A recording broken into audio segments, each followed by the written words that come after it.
আমি BOP commander 15 জন নিয়ে আমি বলেছিলাম তোমার ওইদিকে কত বলেছিলাম 30 জন, তো তুমি যুদ্ধ লাগলে পারবা?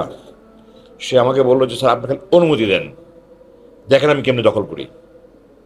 আপনার তোমার এত সাহস কি করে হলো, আর এত আত্মবিশ্বাস কি করে হলো? এতটা সাহস আমি ফাইট করবো, এতটা আত্মবিশ্বাস আমি জিতবো? বলে স্যার আমরা মুসলমান, আমরা গরু খাওয়া জাতি, আর ওরা হিন্দু, ওরা মদ খাওয়া জাতি, শুয়োর খাওয়া জাতি। তো আপনি পদুয়া বড়ুর বাড়ির কথা জানেন 2001 সালে তারা কীভাবে মার খেয়েছে। তো সামরিকভাবে আমি বাংলাদেশে ওরা দখল করার চেষ্টা করবে আমি চিন্তা করি না, আমি মনে করি না এতটা সাহস তাদের হবেও না।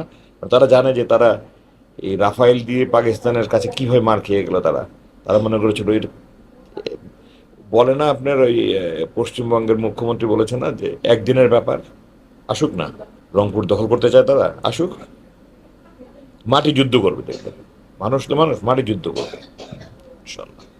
তো আমি তাদের সামরিক আগ্রাসনের ব্যাপারে আমি পেরেশান না। আমি পেরেশান হলো ওদের এই সাংস্কৃতিক আগ্রাসন, আমি পেরেশান হলো ওদের মিডিয়ার আগ্রাসন, আমি পেরেশান হলো ওরা যে সমস্ত শিক্ষাক্ষেত্রে ওরা যেভাবে আমাদের মধ্যে ঢুকে গেছে, অনেক মানে ভারতীয় রয়ের এজেন্ট ঢুকে গেছে, এগুলোকে তারা ধ্বংস করছে। এগুলো নিয়ে আমি চিন্তিত। Excellent idea, excellent idea. আমার পণ্য খুব তাড়াতাড়ি পৌঁছে যাবে, কম খরচে পৌঁছে যাবে, তাতে ব্যবসা অনেক হবে, অর্থনৈতিক প্রবৃদ্ধি হবে। আর অনেক আগে কিন্তু একটা এশিয়ান হাইওয়ে হওয়ার প্রজেক্ট ছিল, এবং ওটা ছিল যে না বাংলাদেশের ভিতর দিয়ে আমাদের ভিতরে আবার ঢুকতে হবে, তারপরে মিয়ানমার হয়ে চায়না যাবে। তো এইটা এই এশিয়ান হাইওয়ে প্রজেক্টের তারা এটা গ্রহণযোগ্য হয় নাই। কারণ এটা এক দেশে থেকে ঢুকে আরেক দেশে, ওই দেশের মধ্যে আবার যদি প্রবেশ করে তো তারা অনেক কিছু তো আপনার চোরাচালানি করতে পারবে, তারা অস্ত্র শস্ত্র পাচার করতে পারবে। এটা কখনোই গ্রহণযোগ্য কারো কাছে হয় না, এই জন্য এটা ম্যাটেরিয়াল হয় না। কিন্তু এটা অনেক দূর এগিয়েছিল এটা। আমি মনে আছে আমি তখন চাকরি করি, এটা মেবি 80-এর দশকের শেষের দিকে হবে, আরও কিছু পরেও হতে পারে। কিন্তু এটা নিয়ে আলাপ আলোচনা চলছিল এবং একটা মোটামুটি একটা ইয়ে ছিল, আইডিয়া ছিল কোনখান দিয়ে যাবে। কিন্তু এটা তো আমাদের পশ্চিমেও ভারত, আমাদের পূর্বেও ভারত, মিয়ানমার তো হলো আমাদের দক্ষিণ পূর্বে, মিয়ানমারের উপরে তো ভারত, আপনার যে 7 সিস্টার্সগুলো আছে। ভারত চাচ্ছিল এখান দিয়ে বাংলাদেশ দিয়ে ঢুকে আবার ওখান দিয়ে বের হবে, তারপর মিয়ানমারে ঢুকবে। তো এটা একটা মানে হাস্যকর দাবি ছিল যে ওটা মেডিকেল। তো আমি এটাকে অত্যন্ত ভালো মনে করি, যদি বাস্তবায়ন করা যায় তাহলে আমাদের দেশের জন্য ভালো হবে, চীনও কম মূল্যে জিনিস পাবে, আমরাও লাভবান হতে পারবো, বেশি ব্যবসা হবে, দ্রুত মাল পৌঁছাতে পারবো, যেগুলো পচনশীল জিনিস ওগুলো আদান প্রদান হতে পারবে। এটা আমি অত্যন্ত ভালো মনে করি। প্রথম কথা হলো আমি 2009 সামরিক বাহিনীকে বেরিয়ে এসেছি, আজকে 26, 17 বছর সামরিক বাহিনীর ভিতরে কী কী আছে কি নাই এগুলো আমার ডাইরেক্ট নলেজ নাই। এটা হলো প্রথম কথা। আমার প্রত্যক্ষ কোনো জ্ঞান নেই এবং আমি এগুলো জিজ্ঞাসাবাদও করি না, কারণ সেনাবাহিনীর আভ্যন্তরীণ বিষয়, সেনা প্রধানের বিষয়, এটা ওনার বিষয়, আমি এটাতে নাক গলাতে চাই না। এবং আমি জিজ্ঞাসা করিনি আজ পর্যন্ত, কারো জানতেও চাইনি তোমার কী কী গান আছে, এই অ্যামুনিশন এনেছি কিনা, এই এপিসি এনেছি কিনা, আমি এগুলো কোনো জিজ্ঞাসা করি না। এখন যেহেতু এটা আমার চিন্তা করার বিষয় নয়, আমি সামরিক বাহিনী নাই। তবে ভারত বাংলাদেশে আসতে হলে আপনাকে আরও অনেকগুলো ফ্যাক্টর চিন্তা করতে হবে সামরিক দিক থেকে। 1 নম্বর হলো ভারতের শত্রু কি শুধু বাংলাদেশ একা? ন, ভারতের শত্রু চায়না, ভারতের শত্রু পাকিস্তান, ভারতের শত্রু মিয়ানমার, ভারতের শত্রু শ্রীলঙ্কা, এবং প্রত্যেকটা প্রতিবেশী দেশের সাথে ভারতের কারোর সাথে সম্পর্ক ভালো না। সেই ক্ষেত্রে বাংলাদেশের যুদ্ধ লাগলে ভারতের বিশাল সেনাবাহিনী থাকুক, সব আনতে পারবে না, তারা সব বাংলাদেশে আনতে পারবে না। চীনের বর্ডারে যেটা আপনার 62-তে যেটা ম্যাকমোহন লাইন বলে, ভারত আর চায়নার মধ্যে, এখানে যেটা ভারতের উত্তর দিকে, ওই লাইনে তাদের বিশাল মোতায়েন রাখতে হবে, পাকিস্তানের সাথে বিশাল মোতায়েন রাখতে হবে, শ্রীলঙ্কার বিরুদ্ধে, আপনার মালদ্বীপের বিরুদ্ধে কিছু হলেও রাখতে হবে, ভুটান, নেপাল, সবগুলির বিরুদ্ধে যদি যুদ্ধ করে তাদের নিজের আগে ঘর ঠিক রাখতে হবে। তো তো যতটুকু আনতে পারবে, পারবে না তারা, কারণ যুদ্ধ are the end of the day মাটি দখল করতে হবে। আপনি মাটি একদম বোমাবাজি করে তছনছ করে দিতে পারবেন, কিন্তু আপনি জিততে তো পারবেন না, মানুষ ধ্বংস করে দিতে পারবেন। জিততে হলে আপনাকে মাটি দখল করতে হবে, ঠিক আছে না? এখন এই দখল করতে গেলে আর্মি আসতে হবে। আমাদের 10টা ডিভিশন আছে, ওদের অন্তত পক্ষে 30টা, আমরা মিলিটারিতে বলি 3:1 কমে হলে ইটস ইম্পসিবল। ওরা 30 ডিভিশন বাংলাদেশের বিরুদ্ধে আনতে পারবে না, অসম্ভব, অ্যাবসলিউটলি অসম্ভব। ওরা এটা ভালো করে জানে এবং ওরা এই জন্য কোনোদিন আমাদের সামরিকভাবে আগ্রাসনের চিন্তাও করবে না, তারা কল্পনাও করতে পারবে না তারা। কারণ 71 সালে যেভাবে মুক্তিযোদ্ধাদের সাহায্য করেছে, ভারতের বাহিনীকে সাহায্য করেছে, এই মানুষ এখন আমাদের সেনাবাহিনীকে সাহায্য করে ভারতের বিরুদ্ধে ঢোকার চেষ্টা করে, মার্কে নাস্তানাবুদ হয়ে যাবে। আমরা বিমান বাহিনী হয়তো পারবো না, নৌবাহিনীতে পারবো না, কিন্তু আমাদের ভূমি দখল করতে পারবে না, 1 ইঞ্চি পারবে না ইনশাআল্লাহ।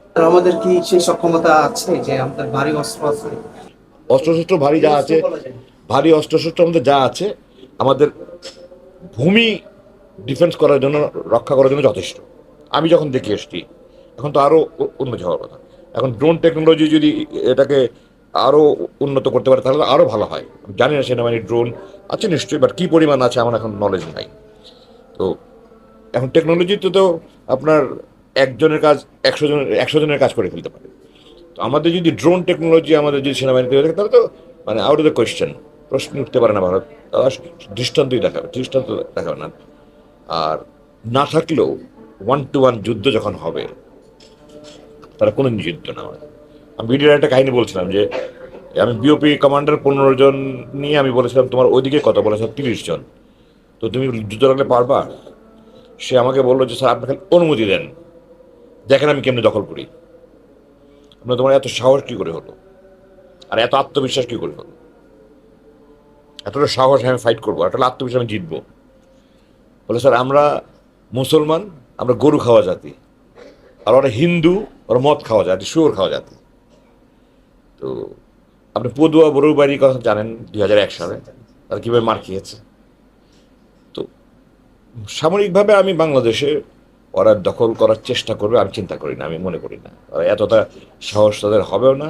তারা জানে যে তারা এই রাফাইল দিয়ে পাকিস্তানের কাছে কীভাবে মার খেয়ে গেলো। তারা তারা মনে করেছিল বলে না আপনার ওই পশ্চিমবঙ্গের মুখ্যমন্ত্রী বলেছে না যে একদিনের ব্যাপার, আসুক না, রংপুর দখল করতে চায় তারা, আসুক, মাটি যুদ্ধ করবে, দেখবে মানুষ তো মানুষ, মাটি যুদ্ধ করবে ইনশাল্লাহ।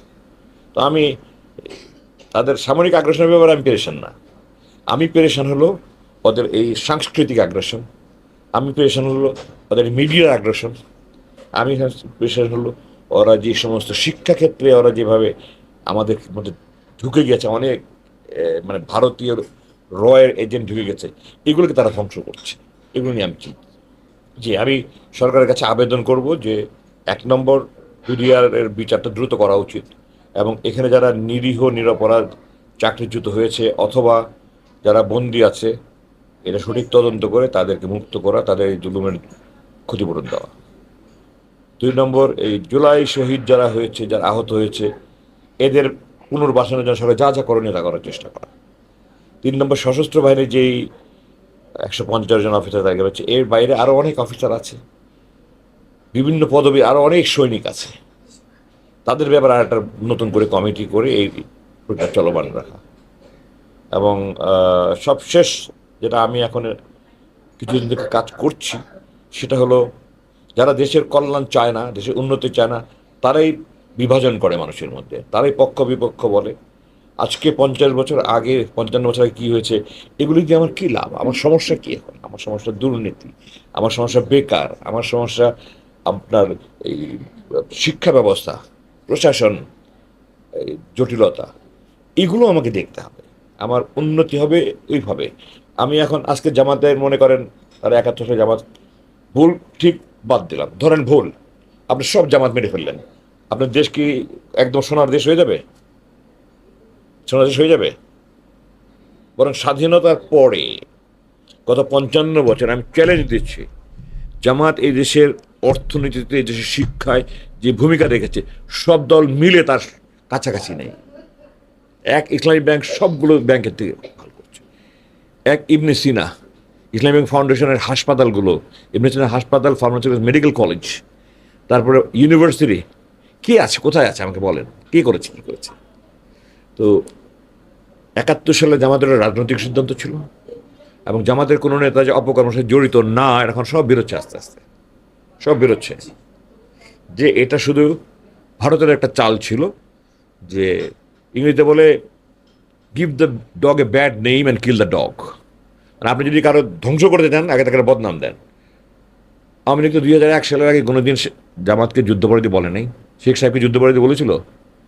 শেখ সাহেব তো বলেছে রাজাকার, দালাল বলেছে, এবং একটা রাজাকার আইনও করেছিল, উনি বাতিল করে দিয়ে গেছে, আর সম্ভবত জিয়াউর রহমান সাহেব বাতিল করেছেন। 80-র দশকে এরশাদ বিরোধী আন্দোলনে একসাথে করেছে, জামাত রাজাকার ছিল না, জামাত যুদ্ধাপরাধী ছিল না। যখন 91-এ এরশাদ পতনের পরে 91 ফেব্রুয়ারি ইলেকশন হলো, তখন আওয়ামী লীগ তো জামাতকে 3টা মন্ত্রী 7টা মহিলা এমপি পদ অফার করে সমর্থন দিয়েছে।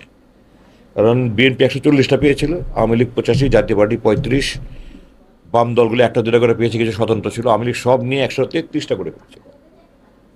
তো জামাতের 18টা ছিল। জামাত যাকে সমর্থন সেই দল সরকার গঠন করবে। জামাত শুধু গণতন্ত্রের উত্তরের জন্য আমার বাবা সম্পূর্ণ শর্তহীনভাবে বিএনপিকে সমর্থন দিয়েছে। তখন তো একবারও বলে নাই জামাত যুদ্ধাপরাধী।